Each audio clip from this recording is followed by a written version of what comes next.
ஆக்சுவலாக இந்த வீடியோ வந்து ஃபுல் கிரெடிட் வந்து பாலாஜிக்கு தான் போகணும். பாலாஜி தான் இந்த படத்தை கண்டுபிடிச்சி இந்த படத்தை பாருங்கள் அப்படின்னு சொல்லி தேடி கண்டுபிடிச்சி எப்படியோ கடைசியில் இந்த படத்தை பார்த்துட்டேன். கொரியன் சைடில் தேங்க்யூ சொல்லு. தேங்க்யூ. மைக் இடிக்குது மைக் இடிக்குது இதெல்லாம். ஸோ எனிவே இந்த வீடியோட ஃபுல் கிரெடிட்ஸ் வந்து பாலாஜிக்கு தான். தேங்க்யூ. சொல்லுங்கள். The book of fish.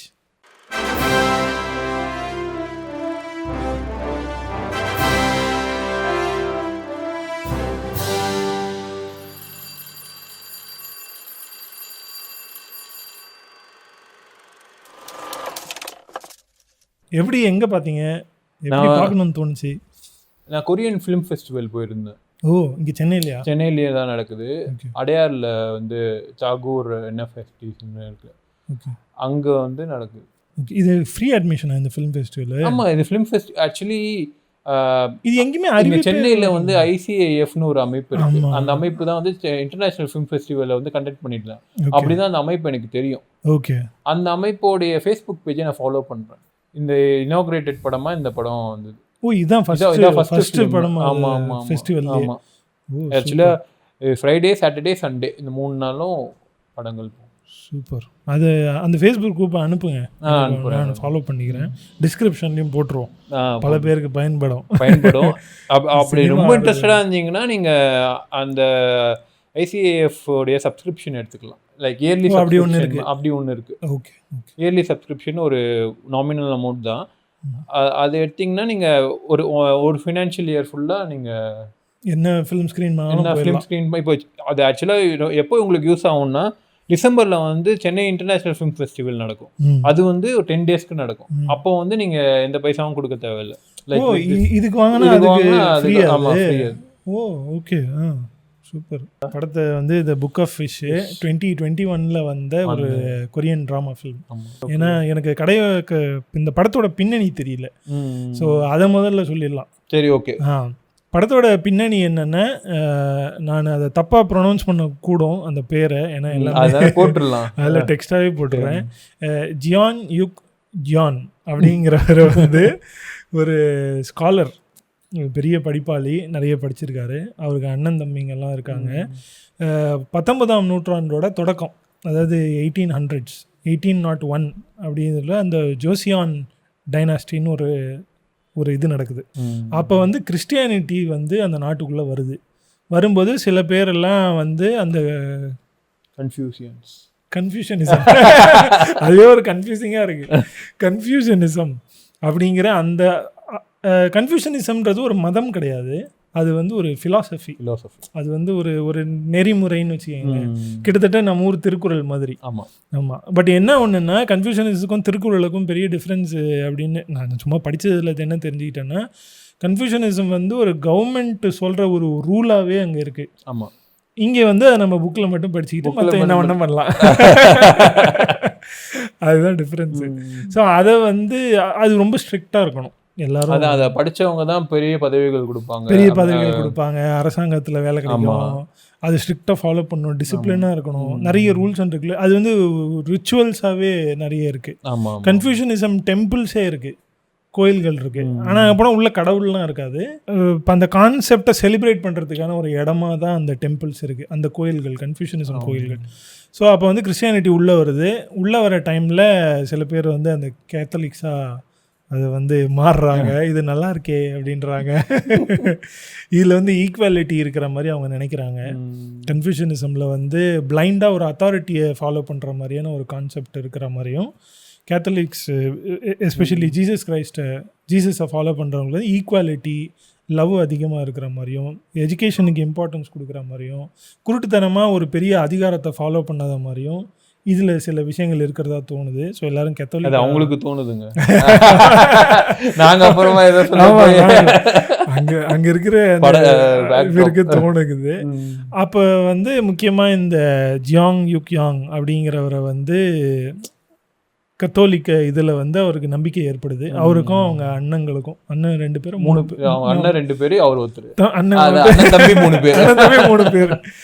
So அப்போ நாட்டோட அரசர் என்ன சொல்லிடுறாரு, முதல்ல எக்ஸிக்யூட் பண்ணலாம், இவங்களெல்லாம் கொண்டுடலாம். இப்போ படத்தோட ரிவ்யூ ஆரம்பிச்சிட்டோம். பேக் ஸ்டோரி முடிஞ்சிருச்சு. ஸோ இதுதான் கடைசியோட பின்னணி. கிறிஸ்டியானிட்டி உள்ளே வருது. அப்போ இவங்க என்ன சொல்கிறாங்க, இவங்களை கொண்டுடலாம் அப்படின்னு முதல்ல முடிவு பண்ணுறாங்க. அப்புறம் அவங்க வந்து இவங்க வந்து கொஞ்சம் பெரிய ஸ்காலராக இருக்கிறதாலும், படிப்பாளியாக இருக்கிறதும், நல்ல கொஞ்சம் அறிவுஜீவிகளாக இருக்கிறதுனால இவங்களை கொண்டா நமக்கே பிரச்சனை வந்துடும் சொல்லிட்டு இவங்களை வந்து எக்ஸைல்ஸாக அனுப்பிச்சுடுவோம். எக்ஸைல்னா என்ன? எக்ஸைல்னா நாடு கடத்தல் மாதிரி, கிட்டத்தட்ட நாட்டை விட்டு வெளில அனுப்பிச்சிடுறது, தனியாக ஒரு இடத்துல வச்சிடுறது. இங்கே அதாவது நாங்கள் விஜய் மலையா பற்றி பேசல, பேசுறதெல்லாம் வந்து இந்த கான்செப்ட்குள்ள வர 3 கேரக்டர்ஸ். ஸோ அவர் வந்து நாடு கடத்திடலான்னு சொல்லிட்டு அவரை நாடு கடத்திடுறாங்க. அவரை நாடு கடத்தின இடம் அப்படிங்கிற சொல்கிற இந்த ஹியூக்ஸாந்தோ அப்படிங்கிற பிளாக் மவுண்டன் அப்படிங்கிற ஒரு இடத்துக்கு நீங்கள் போயிரு அப்படின்னா, அது ஒரு ஐலாண்டு. இன்றைக்கும் சவுத் கொரியா பக்கத்தில் அது இருக்குது, பார்க்க முடியுது.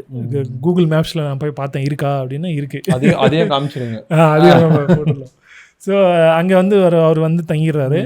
வந்த இடத்துல இப்போது இது வரைக்கும் ஹிஸ்ட்ரி, உண்மையான கதை. இவர் ஆக்சுவலாக பண்ணது என்னென்னு, முதல்ல கடல்வாழ் உயிரினங்களோட டாக்குமெண்டேஷன், கிட்டத்தட்ட 226 ஸ்பீஷீஸை வந்து இவர் வந்து புக்காக டாக்குமெண்ட் பண்ணியிருக்காரு. இது என்ன வகை ஃபிஷ்ஷு, அது எப்படி இருக்கும் அப்படிங்கிறத கொரியன் ஹிஸ்ட்ரியில் முதல்ல ஒரு மேரிடைம் டாக்குமெண்டேஷன்னா அது வந்து இந்த ஜியாங் பண்ணது தான். ஓகே. அந்த புக்கே வந்து பார்க்க கிடைக்குது இன்டர்நெட்டில். ஃபுல்லாக கிடைக்குதான்னு எனக்கு தெரியல, பட் அந்த புக்கோட சில பக்கங்கள் பார்க்க முடியுது. ஸோ அந்த புக்கு இன்றைக்கும் வந்து கொரியன் மேரிடைம் மியூசியமில் இருக்குது அப்படின்னு சொல்கிறாங்க. ஸோ இது வரைக்கும் வரலாறு.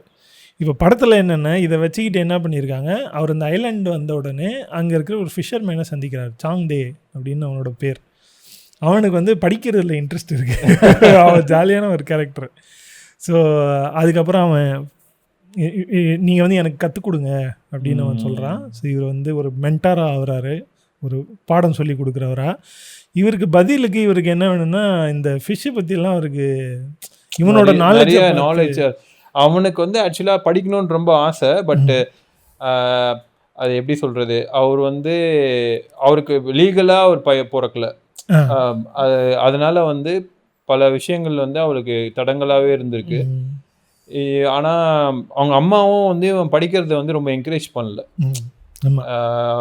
லைக் இதெல்லாம் வந்து வேலைக்கு ஆகாது, நீங்கள் மெயின்லேண்டுக்கு போய்டு. ஆக்சுவலாக இது ஐலாண்ட், பிளாக் மவுண்டன்றது ஒரு ஐலாண்டு. மெயின்லேண்டுன்ற அவங்க சொல்கிறது வந்து சவுத் கொரியாவை சொல்கிறாங்க பேசிக்கலி. அப்போது அந்த சவுத் கொரியா அப்படின்னு கொரியாவை சொல்கிறாங்க. அதுக்கப்புறமா வந்து எப்படி இவரை வந்து கூப்பிட்டு வரும்போது, இந்த ஐலாண்டுக்கு கூப்பிட்டு வரும்போது எல்லாருக்கிட்டே சொல்றாங்க, இவர்கிட்ட சரியா பழகாதீங்க, இவர் வந்து ஹேட்டர்னு சொல்ற. பட் ஆனா அவரே சொல்றாரு, இவர் பெரிய ஸ்காலர் தான், இருந்தாலும் பழகாதீங்க அப்படின்ற மாதிரி சொல்லுவாங்க. நாட்டுக்கு துரோகம் எல்லாரும் சேர்ந்து இவருக்கு உணவும் இருப்பிடமும் கொடுங்க, ஆனா நான் என்கிட்ட வந்து ப்ரொவிஷன் கேட்காதீங்கன்னு அந்த கேரக்டர் நல்ல காமெடியான இருக்கு. அந்த கவர்னர், அவரு கவர்னர் கேரக்டர் வந்து அவருக்கும் படிக்கணும்னு ஆசை இருக்கும், எக்கு தப்பா படிச்சுட்டு வளர்றது, கடைசி வரைக்கும் ஒரு லெட்டர் தெரியவே அது நல்ல காமெடியான இருக்கு. அதுக்கப்புறமா இதுவாகிறதுலதான் வந்து எப்படின்னா, எனக்கு வந்து அந்த கேரக்டர் பேர் என்ன சொன்னீங்க, ஸ்காலர் ஜியாங்னே நம்ம சொல்லுவோம், ஜியாங். அந்த கேரக்டர் வந்து இந்த சாங் தே கிட்ட கேட்குறாரு, எனக்கு நீ ஃபிஷ்ஷை பற்றி எல்லாம் சொல்லிக் கொடு, எனக்கு கடலை பற்றி இந்த விஷயங்கள்லாம் எனக்கு சொல்லிக் கொடு, நான் வந்து உனக்கு வந்து மற்ற இந்த அவர் வந்து பெரிய ஸ்காலர்ன்ற சொல்கிற அந்த கன்ஃபியூசியன்ற அந்த சிஸ்டத்தை பயங்கரமாக படித்தவர், நிறைய புத்தகங்கள், அதனால அதை நம்ம கத்தோலிக்க அதை பற்றி தான் பேசுது இந்த படம். இல்லை, அவர் வந்து அவரோட பாயிண்ட் ஆஃப் வியூ எப்படின்னா ரெண்டுத்தையுமே அக்செப்ட் பண்ணிக்கிற ஒரு பாயிண்ட் ஆஃப் வியூ. ஆமாம், அப்படிதான் அதில் காட்டுறாங்க. அதாவது கன்ஃபியூஷனிஸும் இல்லாமல், பூரா கிறிஸ்டியானிட்டியும் இல்லாமல், அவர் வந்து இதில் இருக்கிற நல்லதையும் எடுத்துக்கிறாரு, இதில் இருக்கிற நல்லதையும் எடுத்துக்கிறாரு. அப்படிதான் எல்லாருமே அப்படிதான் இருக்கணும்னு நானும் ஆசைப்படுறேன். ஆக்சுவலி நிறைய விஷயங்களை வந்து கம்பைன் பண்ணி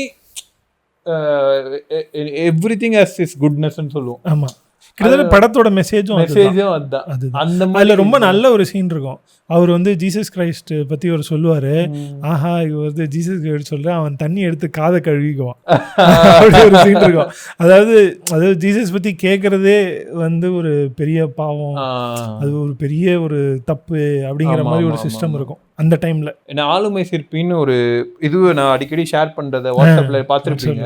அது வந்து நம்ம சேர்ந்த ஒருத்தரே வந்து பார்த்துட்டு இது வந்து கொஞ்சம் கிறிஸ்டியானிட்டியை பத்தி பேசுற மாதிரி விஷயங்கள்லாம் இருக்கு, இதெல்லாம் நீங்க பண்ணாதீங்க அப்படின்னு என்கிட்டயே சொன்னார். என்னை பொறுத்த வரைக்கும் நான் வந்து என்ன சொல்றது, நான் சாமி கும்பிட்றவன் தான். பட் வந்து யூ ஹேவ் டிஃப்ரெண்ட் பாத்ஸ்ன்னு சொல்லுவாங்க. ஒருத்தருக்கு ஒரு பாத்து. நான் ரீச் ஆகிற இடம் ஒன்று தான், அதுதான் முக்கியமே தவிர என்ன ரிலீஜன் அதெல்லாம் நான் பார்க்கக்கூடாதுன்னு நினைக்கிறேன். ஆமாம், பாத்ரூம் வந்துச்சுன்னா பாத்ரூம் கிடைச்சா பாத்ரூம் எப்படி இந்த ஆள் எங்கேயோ என்ன கோத்து விட்டு கட்டை கட்டிட்டு இருக்காரு. இல்லை எனக்கு எக்ஸாம்பிள் சடனாக அப்படி எனக்கு டக்குன்னு சொன்ன உடனே அது காது கழுவுன சீனுன்னு சொன்ன உடனே எனக்கு இப்போ தான் ஞாபகம் வந்தது. ஆக்சுவலி அது மாதிரி நடந்தது. அப்புறமா நான் அவர் கான்டாக்ட்லேயே இல்லை, இப்போ எடுத்துட்டேன். நல்ல விஷயம் பண்ணியிருக்கீங்க. இந்த ரிலீஜனை வச்சு எது பண்ணாலும் எனக்கு பிடிக்காது. பட் இந்த படத்தை பற்றி அதுக்கப்புறமான விஷயங்கள் அதான் அந்த படத்துல கதையே என்னன்னா எக்ஸ்சேஞ்ச் ஆஃப் நாலேஜ். அதாவது நாலேஜ் வந்து எல்லாருக்குமே இருக்கும், அதுவும் இல்லாமல் ப்ராக்டிக்கல் விஸ்டமோட ரெஸ்பெக்ட். இப்போ ஒருத்தர் வந்து நிறைய புக்கெல்லாம் படிச்சிருக்காரு, அவர் மட்டும்தான் அறிவாளி, புக்கே படிக்காதவன் எல்லாம் வந்து அறிவே இல்லாதவன்லாம் கிடையாது. அவன் வெறும் மீனவன் தான், ஒரு ஃபிஷர்மேன் தான், ஆனால் அவனுக்கு அவ்வளோ நாலேஜ் இருக்கும். அதை வந்து அவர் ரெஸ்பெக்ட் பண்ணுவார். அதுவே அகெயின்ஸ்ட் ஆக்சுவலி கன்ஃபியூஷனிசம் தான். ஏன்னா அப்போ வந்து கன்ஃபியூஷனிசம் தான் மிகப்பெரிய அறிவுன்னு சொல்லப்பட்ட ஒரு டைமில் ப்ராக்டிக்கல் விஸ்டம், அதாவது எவ்ரிடே வாழ்க்கையை பார்த்து கற்றுக்கிற அவனுக்கு ஒரு பெரிய மெசேஜ் இருக்கும் சொல்கிறதுக்கு, அதெல்லாம் அமுக்கப்படுது இல்லை. ஸோ அதுக்கு எதிரான ஒரு நல்ல ஒரு ட்ராமேட்டிக் ஃபில்மாக இதை அவங்க பண்ணியிருக்காங்க. ஆக்சுவலி ஒரு டைலாக் நீங்கள் வந்து கோடிட்டு சொல்லணும். அந்த டைலாக் வந்து எழுதி வச்சுருக்கேன், மறந்துட்டேன். அதாவது அந்த இதே வந்து புக்கோட ஒரு ஒன்லைனாகவும், சாரி அந்த படத்தோட ஒன்லைனாகவும் அதை சொல்லலாம். If you learn without thinking it is wake without order, if you think without learning it is then dangerous அப்படிங்கிறது. ஸோ இதுதான் படத்தோட ஒரு மைய கருத்து. நீங்கள் வந்து படிச்சிருந்தாலும் யோசிக்கணும், யோசிச்சிருந்தாலும் படிக்கணும், இது ரெண்டுமே வேணும் அப்படிங்கிறத ட்ராமேட்டிக்காக நல்லா சொல்லியிருக்காங்க. ஆக்சுவலி இவர்கிட்ட படிக்கிற போதும் அந்த கலிகிராஃபியை பற்றி, அந்த கொரியன் கலிகிராஃபியை பற்றி நிறையா பேசுவாங்க. அது வந்து ரொம்ப அருமையாகவும் இருக்கும். இனிஷியலாக இவர்கிட்ட ஏன் வருவான்றதே வந்து கொஞ்சம் இதுவாக இருக்கும். அவன் வந்து ரொம்ப கஷ்டப்பட்டு ஒரு சைனீஸ் புக்கை வந்து ப்ரொக்யூர் பண்ணுவான்.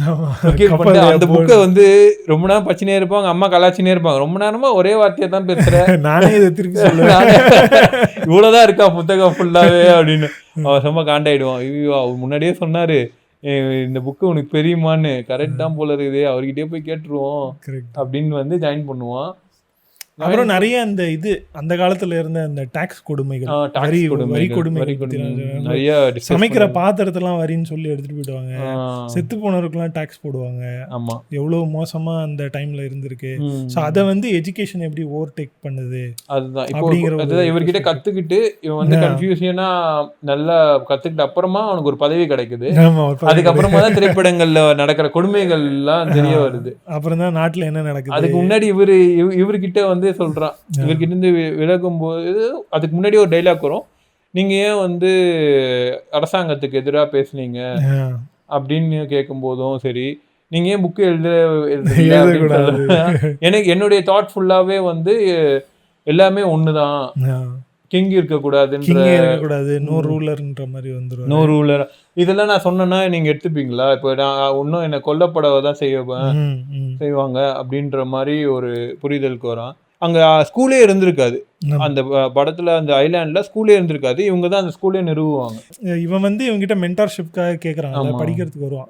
இவர் சில விஷயங்கள்லாம் சொல்லி கொடுத்து அவன் வந்து ஒரு இன்னும் நல்ல ஒரு மனிதனாவே இம்ப்ரூவ் ஆனதுக்கப்புறம் கிராமத்துல இருக்கவங்கலாம் அவன் எப்படி இருந்தான் சாங்தே இப்போ எப்படி ஆகிட்டான், எங்க பசங்களுக்கும் நீங்க வந்து பாடம் சொல்லி கொடுங்க அப்படின்னு இவரே சொல்லுவாரு, நீயே சொல்லி கொடு அப்படின்னு ஸ்கூல்ல ஆரம்பிப்பாங்க.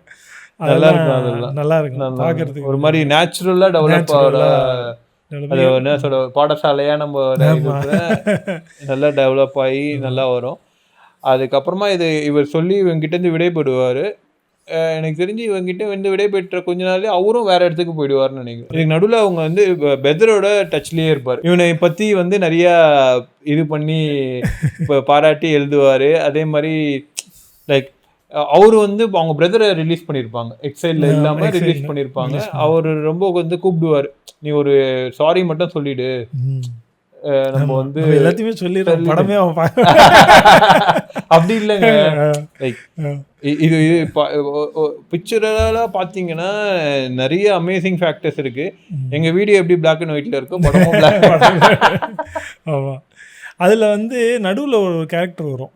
நான் வந்து போனேன், என்னோட கப்பல் வந்து என்னோட போட் வந்து ட்ரிஃப்ட் ஆகி பிலிப்பீன்ஸ் பக்கம் போயிருச்சு அப்படின்னு ஒரு கேரக்டர் வரும். அவர் சொல்லுவார், நான் வந்து இதை பற்றியே ஒரு புக்கு எழுதணும், ஆமா நீங்க சொல்லுங்க அப்படின்னு சொல்லியிருப்பாரு. அந்த புக்கும் அவர் உண்மையாலுமே எழுதியிருக்காரு. ஓ சூப்பர். அது வந்து the records of sea drifting அப்படிங்கிற. ஆனா அவர் சொல்லும்போது எல்லாமே உருட்டலா இருக்கிற மாதிரியே தோணும். பட் அந்த கேரக்டர் உண்மையான கேரக்டர். அது அந்த ஜியாங்ன்றது ஒரு இன்னும் உண்மையாலுமே வாழ்ந்த, சும்மா காமிக்கெல்லாம் சொன்னா சொன்ன விஷயம் எல்லாம் உண்மை, எல்லாமே உண்மை. அந்த கேரக்டர் வாழ்ந்ததும் உண்மை.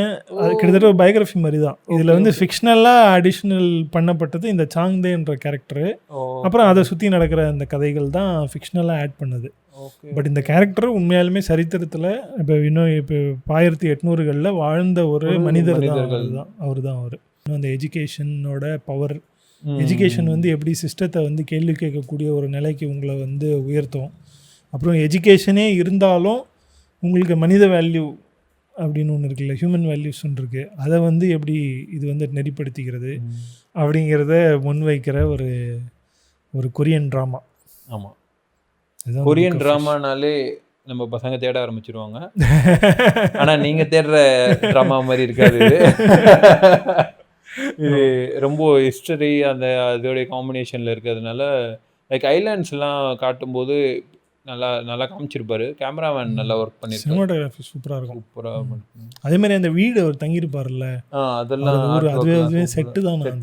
செட்டு போட்டு அது அங்கேயே எடுக்கலை, பக்கத்தில் வேற ஏதோ ஒரு இடத்துல எடுத்திருக்காங்க. கிட்டத்தட்ட அதே மாதிரியான ஒரு இன்னொரு ஐலாண்டில் தான் எடுத்திருக்காங்க, ஷூட் பண்ணியிருக்காங்க. அதில் ஒரு மெட்டாஃபரும் இருக்குது.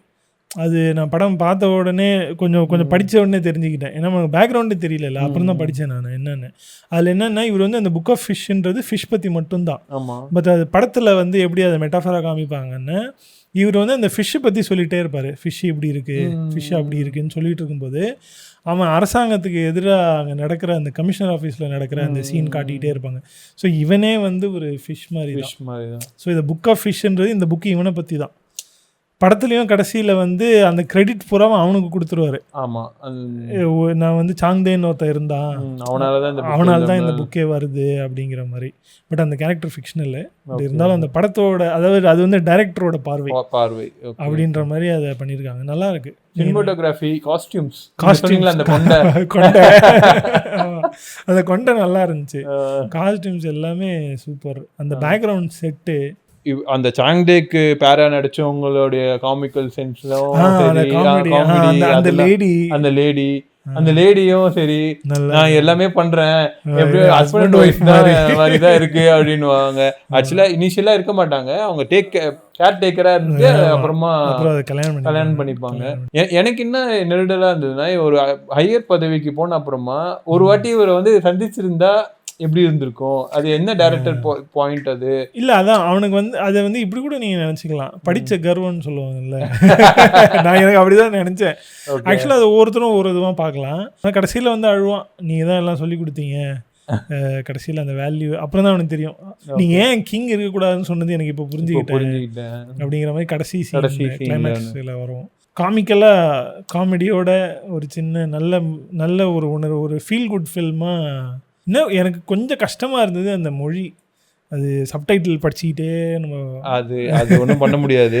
இது இந்த வேற மொழியிலையும் ஆடியோ இருக்காது. அதுவும் இல்லாமல் இது கொஞ்சம் பீரியாடிக் ஃபிலிம் வேறையா, நம்ம எல்லாமே வந்து சீனையும் பார்க்க வேண்டியதாக இருக்குது, டைலாகையும் மிஸ் பண்ணக்கூடாதுன்னு வருது, காமெடியும் மிஸ் பண்ண, சின்ன சின்ன காமெடியாக இருக்கு, அதையும் மிஸ் பண்ணிடக்கூடாது, காஸ்டியூமையும் பார்க்கணும். அதில் சில சீன்ஸ்லாம் நான் திருப்பி தள்ளி பார்த்தேன் மறுபடியும். டைலாக்கு ஒரு முறை, செட்டிங்க்கு ஒரு முறை, அது கொஞ்சம் கஷ்டமாக இருந்தது. அதே நேரத்தில் இந்த ஹிஸ்ட்ரி தெரியாதது ஒரு பெரிய ஒரு ரொம்ப டிஸ்கனெக்டடாக இருந்தது. அதுக்கப்புறமா அதுக்கப்புறம் தெரிஞ்ச உடனே நல்லா கனெக்ட் ஆக முடிஞ்சது. என்ன சொல்ல வராங்க, கன்ஃபியூஷனிசம்னா என்ன, கிறிஸ்டியானிட்டி எதனால் உள்ளே வருது, அந்த அந்த அந்த ஹிஸ்ட்ரி எல்லாம் தெரிஞ்ச உடனே நல்லா கனெக்ட் ஆகி அந்த ட்ராமாவை என்ஜாய் பண்ண முடியுது. அப்போ தான் நம்ம எல்லாத்தையும் என்ஜாய் பண்ண முடியும். உங்களுக்கு எதுவுமே பேக்ட்ராப் தெரியணும், இல்லைனா அட்லீஸ்ட் என்ன சொல்ல வராங்கன்னா தெரியணும். மேபி இந்த படம் அவங்க நாட்டில் எல்லாருக்குமே தெரியுமோ என்னவோ அந்த ஹிஸ்ட்ரி, அவங்களுக்கு டக்குன்னு கனெக்ட் ஆகி பேச முடியுது. நமக்கு அது வந்து கொஞ்சம் படிச்சு தான் படத்தை பார்க்க வேண்டிய அந்த தேவை இருக்கு. மூவிஸ்லாம் மோஸ்ட்லி அதுக்கு தான் எடுக்கிறாங்க. நீங்க புத்தகம் படிக்கிறதுக்கான பொறுமை இல்லாதவங்க படத்தையாவது பாருங்க அப்படின்ற மாதிரி. ஆனாலும் படிச்சு தான் புரிஞ்சுக்க படிச்சு. ஆமா, அவர் லிட்ரேச்சரை விட்டு கொடுக்க மாட்டாரு. இல்ல, இந்த படத்திலேயே எஜுகேஷன் வந்து எவ்வளவு முக்கியம் வருது இல்லையா? வாசிப்பு தான் முக்கியம். கண்டிப்பா வாசிப்பு தான் முக்கியம். இருந்தாலும் என்ன மாதிரி சில பேர் இருக்கிறது. சொல்லுங்க, வேற என்ன படம் பத்தி? தான் எனக்கு பிடிச்சிருந்து. கண்டிப்பா எல்லாரும் பார்க்க வேண்டிய படம் தான். ஆமா, கொஞ்சம் ஸ்லோவான ஒரு ஃபிலிம் தான். தூக்கம் வர மாதிரி இருக்கும். இல்ல, தூக்கம் வர மாதிரி இல்ல. ஒரு மாதிரி ஒரு ஃபாரின் ஃபிலிம்ஸ்லாம் எடுத்தோம்னா ரொம்ப லைக் எனக்கு தெரிஞ்சு நிறைய விஷுவலா கன்வே பண்ணுவாங்க.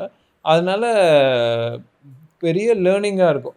கண்டிப்பா ஃபிலிம் ஸ்டூடெண்ட்ஸ்க்குலாம் ரொம்ப யூஸ்ஃபுல்லான படம். பிளாக்கிங்கு, ஷார்ட், கம்போசிஷன், ஒரே ஒரு ஃப்ரேமில் கதை சொல்கிறது அதெல்லாம். அந்த ஃபிஷ் ஒன்று இருக்கும், அவரை தொட்டுட்டு இது என்ன அப்படின்னு கேட்பாரு. அவ்வளோ பெரிய ஸ்காலரு அப்படி கீழே உட்காந்துருப்பாரு. ஒரு ஃபிஷ் பார்த்துட்டு இது என்ன அப்படின்னா, இது வந்து அதுன்னு சொல்லுவாங்க அப்படின்னா, இப்போ இது வந்து என்ன பண்ணுறது, இது சாப்பிட்லாமான்னு, நீ வேணா சாப்பிட்டு பாரு. சின்ன சின்ன காமெடி அதெல்லாம் ஜாலியாக இருக்கும். இன்னொரு மீன் இருக்கும், அது இது என்ன பண்ணுவீங்க, இது நாங்கள் கோழிக்கெல்லாம் போடுவோம், நீ வேணா சாப்பிட்டு பாரு அப்படின்னு. அது நிறைய ஜாலியான படம் தான். இல்லை, ஒரு இந்த படத்துக்கான ஸ்பீடில் தான் இந்த மாதிரி எனக்கு பீரியாடிக் ஃபிலிம். உங்களுக்கு தேவையான இவருக்கு பிடிக்காத வயலன்ஸும் கொஞ்சம் இருந்தது. ஒரு மாதிரி சங்கர் படம் மாதிரி இருந்ததுன்னு சொல்லிட்டாரு. ரொம்ப ட்ராமேட்டிக்காக அந்த கமிஷனர் ஆஃபீஸில் நடக்கிற விஷயங்கள்லாம் வந்து சங்கர் படம் மாதிரி. ஒருத்தன் அவனோட அது சொல்ல வேண்டாம், நீங்க படம் பார்த்து தெரிஞ்சுக்கங்க. அங்க நடக்கிற அநியாயங்களை பார்த்து ஹீரோ கொதிக்கிற அந்த சீன், அதெல்லாம் எனக்கு சங்கர் படம் மாதிரி இருந்தது. தேங்க்யூ. இந்த மாதிரி நிறைய படத்தை எங்களுக்கு கொண்டு வாங்க கண்டிப்பா, எங்களோட வெளிச்சத்துக்கு. நீங்க என்னோட நான் ஃபிலிம் ஃபெஸ்டிவலில் பார்க்க, நீங்கள் வீட்டில் இருந்தே பார்க்குறீங்க. ஆமாம், இல்லை பார்க்கலாம். பட்டு இந்த மாதிரி வெளில இருந்து எனக்கு எப்பவுமே வந்து படம் ரெக்கமெண்ட் பண்ணுறவங்க, புக்கு ரெக்கமெண்ட் பண்ணுறவங்களே எனக்கு ரொம்ப பிடிக்கும். அப்பா ஒரு பெரிய ஒரு உதவி செஞ்ச மாதிரி எனக்கு அது நல்ல ஒரு விஷயம் சொல்லியிருக்காங்கப்பா அப்படின்னு இருக்கும். ஸோ அந்த வகையில் இந்த படம் இப்போ இது சம்மந்தமாக இப்போ நிறைய தேடி நான் சொன்ன மாதிரி மார்ட்டின் ஸ்கார்செஸேவோட சைலன்ஸ் படம் இப்போ அது நான் உங்களுக்கு சொல்கிறேன்ல, அது மாதிரி தான். இது அப்படியே ஒரு செயின் ஆஃப் ஃபன் தான். அது நிறைய எக்ஸ்ப்ளோர் பண்ணிட்டே போகலாம். அது ஒரு வாழ்க்கை பயணம் மாதிரி ஜாலியாக இருக்கும். ஏன் சைலன்ஸும் பார்க்கலாம், சேம் தான்.